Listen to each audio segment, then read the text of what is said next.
I say that because one of the things we have is feedback is fuel, right? And so it's like, I want as much fuel as I can. And to see feedback as fuel is the only way to have an iterative, constantly evolving process. And I find that, there's the famous quote from Albert Einstein where he said, insanity is doing the same thing over and over again, expecting a different result. And feedback is the way you don't do the same thing over and over again. But so many of us keep doing something even when it doesn't work, hoping for that different outcome. What's going on here? So my worldview on why anyone does anything is that they've been rewarded for doing that in the past. The explanation of why did he actually steal it is because he's been rewarded for stealing in the past, and so he repeated that action because it got him something good. And same thing goes for lying, same thing goes for cheating, all of these things. Like, why does someone do it? It's like because they've been rewarded for doing so in the past. They've been reinforced. That is, and my worldview is somewhat different than I think many people's because I come from everything from a behaviorist perspective, but it has made me significantly better at business because I get better at predicting behavior. I said, so based on his history of behavior, I would say that he says these things to decrease the likelihood that you do it because that's his preference. But the likelihood that he quits as a result is low.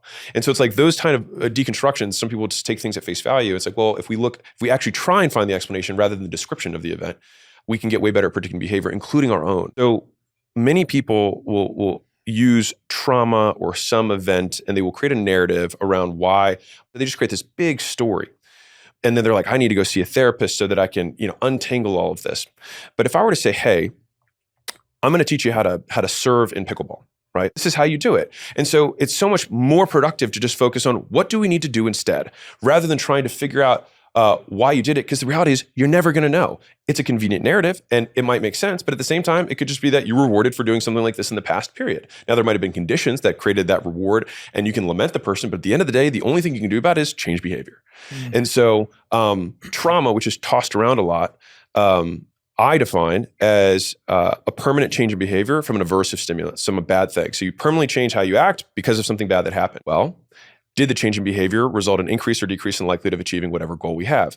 And so if a kid touches a hot stove and they say, ouch, and then they never touch hot stoves again, then that was a traumatic event by that definition. And it's probably good trauma because they never touch hot stoves again. So it decreases the likelihood they die in a fire. Great. And so sometimes it's like, well, then maybe we can be grateful for some of the quote traumas that we've had because it permanently changed my behavior in a good way. Now, if we have quote trauma that permanently changed my behavior in a negative way, so I had bombs and saw someone die in front of me, and the next time I hear a loud noise, I freak out and I can't perform my job, then that would be something that decreases the likelihood. But then at that point, rather than trying to figure out the triggering event in the past, we just think, okay, how can we recondition this person under similar conditions so that they can act this way instead?